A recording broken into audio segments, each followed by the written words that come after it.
For years, we've all been told the AI race is about one thing, and one thing only: who's got the fastest chips.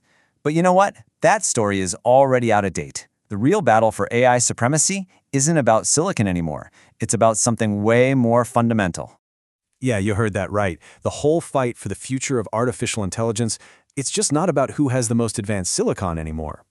It's about power. Raw electrical power. Who can generate enough electricity to actually fuel the insane appetite of these new digital minds? That's the real question we should all be asking. Because when you get right down to it, AI has become a power-constrained industry. And this isn't just some little hurdle for a few tech companies. This is a massive structural shift that's changing global industrial strategy as we speak. And the scale of this problem, well, it's absolutely staggering. By 2030, the global electricity needed just to run data centers is projected to be over 1,000 terawatt-hours. To put that into perspective for you, that is more than the entire energy consumption of countries like Japan or Germany right now. So what's China's play here?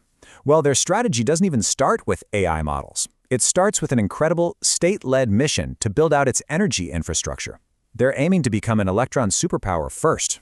And this slide right here really drives home the sheer scale of what you could call the electron gap.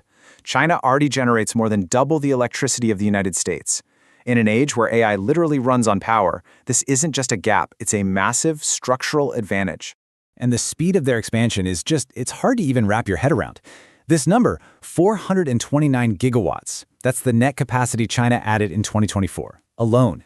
That is over 15 times what the US managed to add in the same period. They're building out their grid at a velocity the rest of the world just can't seem to match.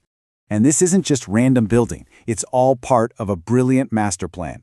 The East Data West Computing Project is this huge national effort to solve a core problem. Their tech hubs are in the East, but their energy is in the West. So they're moving the data center demand to where the cheap, renewable energy is, and connecting it all with the most advanced power lines on the planet. So what's fueling this incredible expansion? Overwhelmingly, it's green energy. And this is key. China completely dominates the manufacturing of clean energy tech. I mean, by controlling the global supply chain for solar, wind, and batteries, they can build out their own grid at a speed and a cost that nobody else can even touch. Okay, so with all this power, what kind of AI is China actually building? Because it's probably not the AI you're reading about in the headlines. Their second path is a very specific industrial doctrine they call AI+. And this whole thing is driven by a core concept called new quality productive forces. Now, I know that sounds a bit jargony, but what you really need to understand is that this isn't just another tech initiative.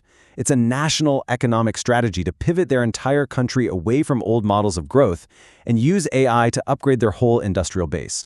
The AI Plus initiative is their action plan. And as you can see, this isn't about making better chatbots or writing poetry. It's about embedding AI deep into the physical, real economy, transforming everything from how a factory works to how food is grown.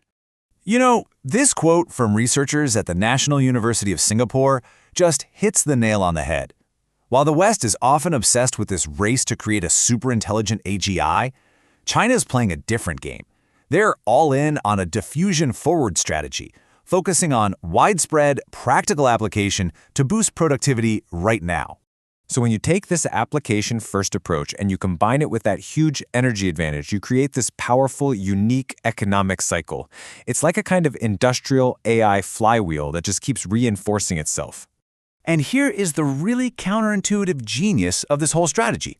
China is facing restrictions on importing the best semiconductors, right? So their homegrown chips are often less power efficient. But if you have a massive surplus of cheap, abundant electricity, that problem suddenly becomes a whole lot smaller. Okay, so let's break down how this flywheel starts to spin. It all starts with that cheap, abundant power. The government then subsidizes electricity for data centers. But there's a catch. They have to use domestic chips. Suddenly, it becomes economically viable to deploy these less efficient chips on a massive scale. And what happens then? The cost to actually use the AI models, what we call the token price, it plummets. And that super low cost is what drives mass adoption across the entire industrial economy. See how it works? So, when you put this all together, what you really start to see are two fundamentally different strategies emerging. And they're leading to two very different potential futures for what AI dominance even looks like. This table really just lays out the contrast, doesn't it? On one side, you've got the US, dealing with a slow grid expansion and really focused on creating the most advanced AI minds.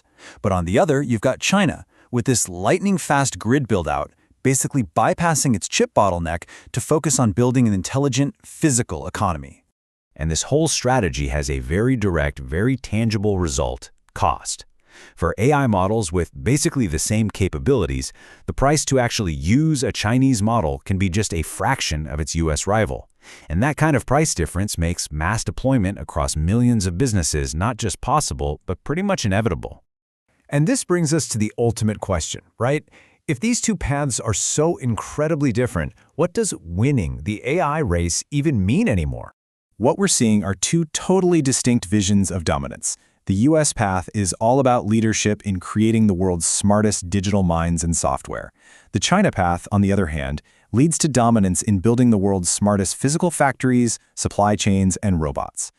Which leaves us with this final critical question to really think about. In the next industrial revolution, the one that's being forged by AI right now, what's ultimately going to matter more? Creating the single smartest mind or building the smartest physical world?